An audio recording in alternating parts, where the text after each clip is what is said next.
बारी रतलाम से पधारे। लोक जन सेवा संस्थान महाराणा भोपाल सिंह की जयंती 140वीं जयंती पर के निमंत्रण पर उदयपुर में पधारे हैं और 3 दिन से यहाँ उदयपुर में रह रहे हैं। इस कार्यक्रम के लिए ही आप यहाँ आए हैं और बारी समाज के वरिष्ठ कार्यकर्ता है, यही आपको सभी जानकारी देंगे।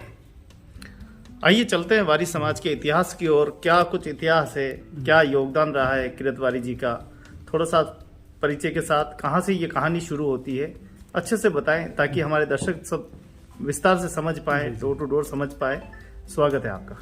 मैं संजय प्रसाद बारी, रतलाम मध्य प्रदेश से। लोक जन सेवा संस्थान ने हमें मौका दिया है, उसके माध्यम से मैं बारी समाज के मेवाड़ कुल रक्षक अदम्य साहसी हिंदू राष्ट्र किरत बारी जी, जो राजवंश के सेवादार के रूप में कार्यरत थे, उनकी कहानी आपको बताता हूँ। कहानी उस समय की है जब राज परिवार में संघर्ष का दौर चल रहा था। 1537 ईस्वी में जब महाराणा के पुत्र कुंवर उदय सिंह के जीवन को बचाने के लिए हिंदू राष्ट्र अदम्य साहसी किरत बारी ने जो साहस और बुद्धिमत्ता का परिचय दिया, वह ऐतिहासिक कार्य था। जब पन्ना को पता चला कि निर्दयी बनवीर सिंह राजकुमार उदय सिंह की हत्या करने के लिए महल की तरफ आ रहा है, तब पन्ना धाय ने राजकुमार को राजमहल से बाहर भेजने की योजना बनाई।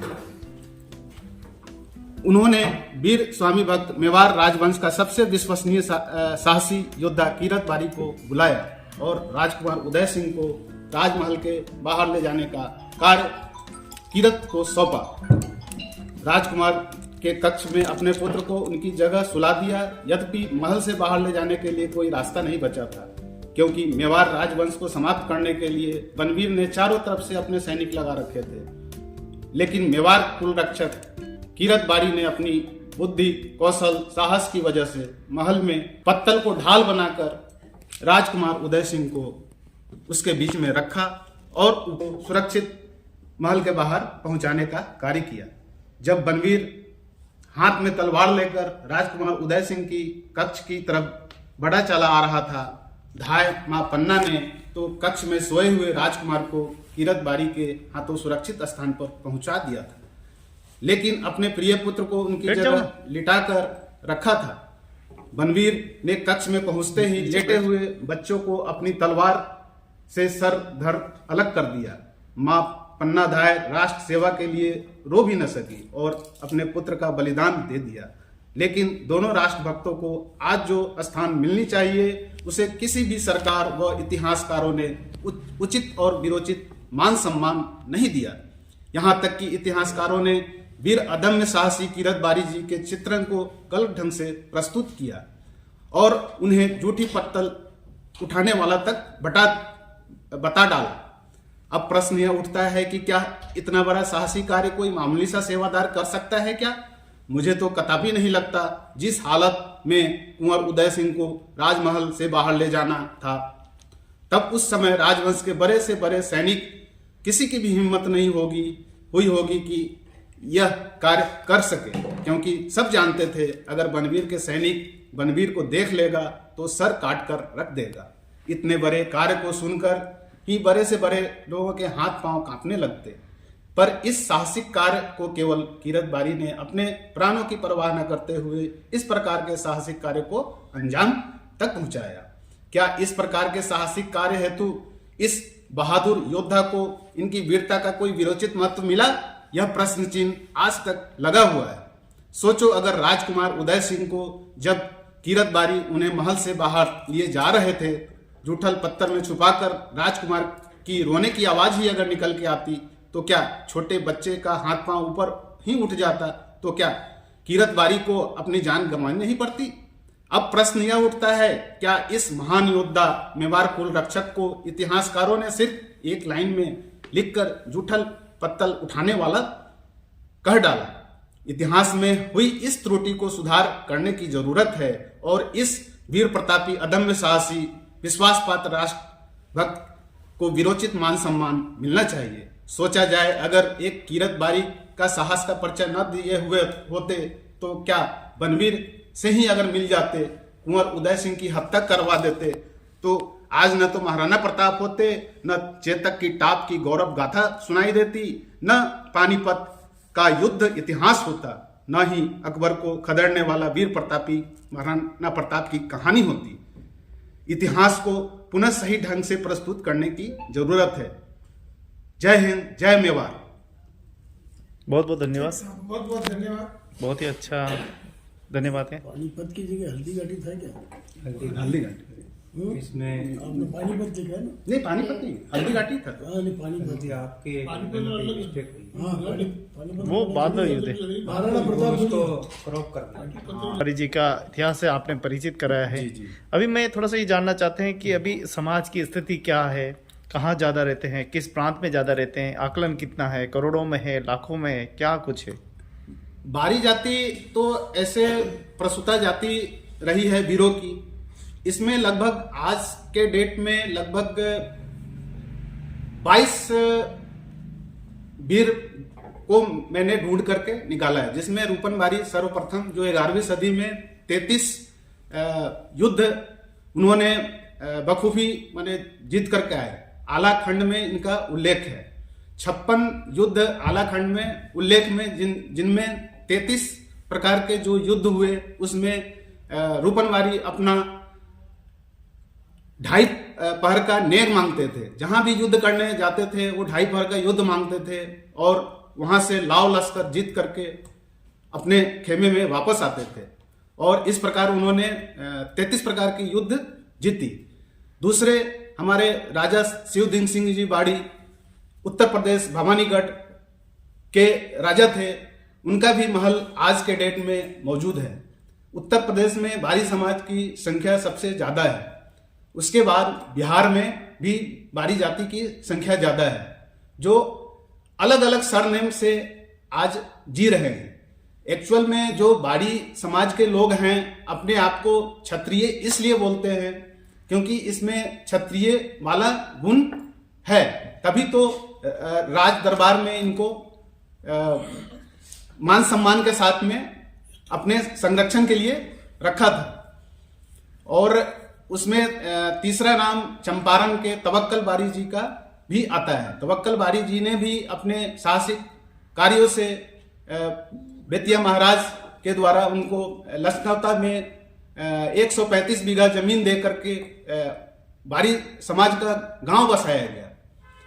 इस प्रकार से देखा जाए तो बारी जाति के इतिहास पूरे हिंदुस्तान में फैले हुए हैं, लेकिन उसको हमारे समाज के लोग में शिक्षा के अभाव के कारण सही तरीके से उसको प्रस्तुत नहीं कर पा रहे हैं। जो कि हम चाहते हैं कि हमारा समाज सबसे पहले तो शिक्षित हो करके मंच का एक तलाश करे। हम भी माने जो यहाँ तक पहुंच पाए, लोक जन सेवा संस्थान हमें मौका दी तो उसका मैं भरपूर फायदा उठाते हुए मैं भी चाहता हूं कि हमारे बारी समाज में जो भी माने जो आज तक गौन था उसको इस लोक जन संस्थान के माध्यम से जो भी पत्रिका आ रही है उसमें बारी समाज की जानकारी मैं समय समय पर पहुंचाता रहूं, जिससे बारी समाज में एक जागृति का भाव उत्पन्न हो। कैसा समाज चाहिए आपको? मैं तो अपना समाज चाहता हूं कि सबसे पहले तो अपना समाज शिक्षित बने और अपने शिक्षा के आधार पे, आज कलम का युग है।